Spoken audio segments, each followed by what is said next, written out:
Hello everyone, welcome back to my channel. Today is a little bit of a treat because I'm going to give you my best secrets that I've learned in the last decade or so, and this is really to help you fast track from your 20s to 30s, 30s to 40s. Really, these are tips that can be applied across the board in any decade. Really, I think they're very useful for all genders, all ages. So let's get started. I'm really big on self-improvement and on really success which can be translated across all fields, really, from personal life, professional life, family life. Because as you grow up, now I noticed this in my 30s, that all of a sudden really adulthood is about taking care of others so much more than yourself. I felt like everything up to becoming a parent was really me all the time.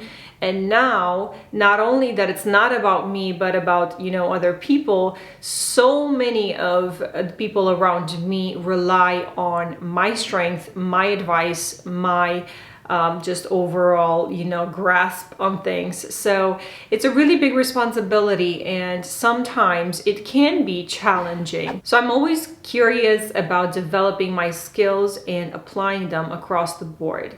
I found that as we age, we become more complacent day in, day out with our routine, with how things are, becoming stable, and really just be comfortable where we are. Perhaps we want to achieve something better. So I'm all for that. I'm all for getting on to the next step, having a goal, having plans, and how do I get there? Really develop myself internally, because ultimately that's the only thing that I can control. My tip number one is to be more patient with others. Pick your battles. You don't have to convince everybody of what you think, your opinion, and your way of doing things. You don't have to argue for the sake of argument. In fact, take the, steps of being more neutral and passive and matter of fact. And even so, you don't really need to express it all the time. If someone wants to argue back to you, you have to almost think, this is going to consume a lot of my time and energy and will probably get me aggravated. Is that really worth it? Is this person important enough in my life that it's consuming my time and energy? If the answer is no, well then just step back and walk away one way or another. I found this to be relevant around the holidays, right? Or when you have family get-togethers and someone is very opinionated and they must be right and they have to say what they want to say. Well, let them do that. You don't need to answer. You don't need to respond. Even when provoked, you don't need to answer. You don't need to consume yourself. You don't need to waste the time or energy on things that won't bring you back what you're looking for. Tip number two is you are enough right now. So if you want anybody to accept you, they have to accept you the way you are right now. You don't have to try harder. You don't need to convince anybody. You don't need to change for anybody. You are who you are right now. You're enough. You don't have to try extra hard simply because somebody doesn't get it. Just move on. It goes back to number one, which is you don't have to convince. It's a little bit different because this is about you as a person. We are constantly changing and we're constantly adapting and trying to meet other people's expectations. And I think a lot of us are lost a little bit and don't really know who we are because we're constantly pleasing others. And when you have a family, it just becomes even, more complicated, and you are more vulnerable because you have less and less time for yourself. But nonetheless, try to ground yourself when you can. And when someone is challenging you, this could be in a friendship or a relationship or at work, you are enough. You don't need to change for anybody. Just keep that in mind. Now, if you want to improve yourself through, skills or learning, or perhaps be healthier mentally or physically, that's your own journey and your choice that you want to make, because that's a decision you made, not because somebody else needs it so that you can be in their life. Next tip is imperfections. Don't make it into such a big deal. And I know it's very difficult to understand right now, but I'm going to give you an example that perhaps you can relate to. So remember how when you were teens and your body goes through all this transformation and you don't really know what's going on physically and mentally, and then you think everybody's watching you and everybody's noticing everything. Well, you know, now you're in your 20s and you realize just kind of how ridiculous that was, because while we all go through it, physical appearance is not the most important thing in the world. So if you see the difference from teens to 20s, it's kind of the same thing happening from 20s to 30s, or I would say from being, you know, an individual to becoming a parent. All of a sudden you don't have time anymore and your minimum just dropped. Your minimum amount of time you spend on yourself, how much you just share with the world. Physical imperfections are not as relevant anymore. And when you start prioritizing health and perhaps, you know, increasing your income for the family, those are really important topics that you work on and that you can control. So all of a sudden, if you have blemishes, if you don't wear makeup, if you don't put your hair together, if you gain weight and you never lost the baby weight, for example, these are not as important anymore. This is something that I learned, at least from my experience and just from really looking around at women at my age.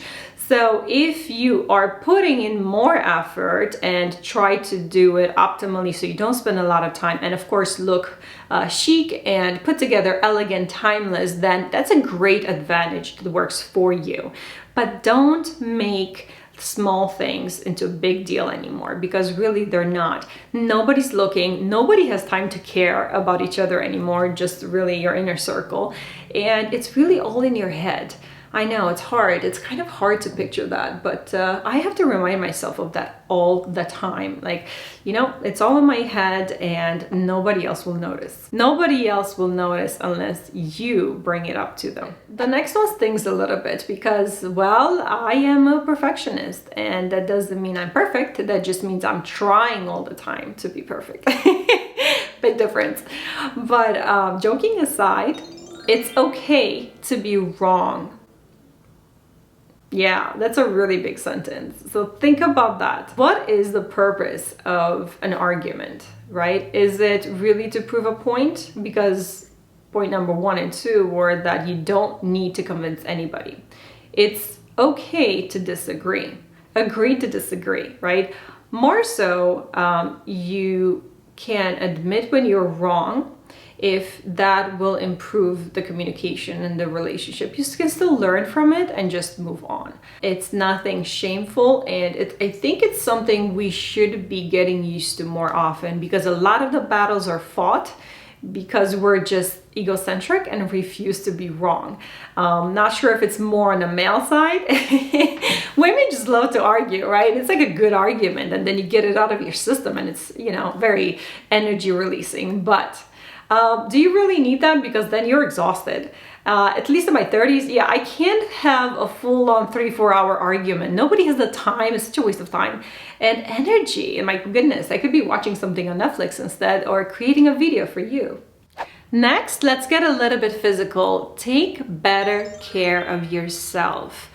This is so important. Ladies and gentlemen watching, anybody at any age, it is never too early to take care of yourself, physically and mentally. I know the last couple of years, mental health has been, you know, talked about more often, which is great. I don't think that we give it enough importance as it should be, but at least we're starting to have those conversations. Prioritize time with yourself. Self-love is something that I talked about. I actually have a video on that, so I'm going to link down below for you. One of the best things I've done for myself has been to take a vacation by myself. It has been incredibly inspiring. And I've learned so much. Take care of yourself, and that's on the mental side. On the physical side, as we age between the 20s and 30s, I can't even imagine how the 40s look like. It's just, I can feel it. I can feel the amount of energy that I have, you know, when I don't sleep enough, when I don't eat right. You know, once you read more about rest and you realize how important it is for your brain, for your development, and for your overall daily performance, regardless of what activity you do, you're going to rethink that staying up till midnight to be on YouTube. And my last tip for you on this session is prioritize physical activities. I wish I did that more in the 20s. And let me tell you, I was a very active person, and I still am. I think we shift through adulthood, we shift from sports to, you know, perhaps doing things with kids when they're little, but then they grow up and they go to school, and all of a sudden you find yourself at work sitting at your desk for 8-9 hours a day, and that can take a toll. So it's very, very important that you exercise daily. And I'm not saying this just like every other speech you've heard. I'm telling you this because, you know, we go on hikes, for example, and I'm out of breath.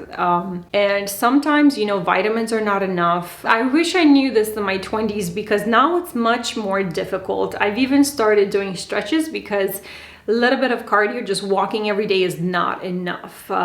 Once you see how unflexible you are in your 30s, you're like, wow. How did that even happen? Like, I still don't understand. You know, alarm for you in your 20s to make sure you keep up, because one day you will wake up that your neck is sore, your back is sore, and you're like, oh my goodness, what just happened?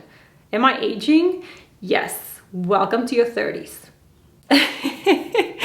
I hope you enjoyed watching my tips from 20s to 30s, and really just overall tips for how to fast track a little bit through life. Comment down below. I would love to hear about your tips that you'd like to share, what works, what doesn't work. And if you're new, of course, don't forget to subscribe. I'll see you very soon in my next video.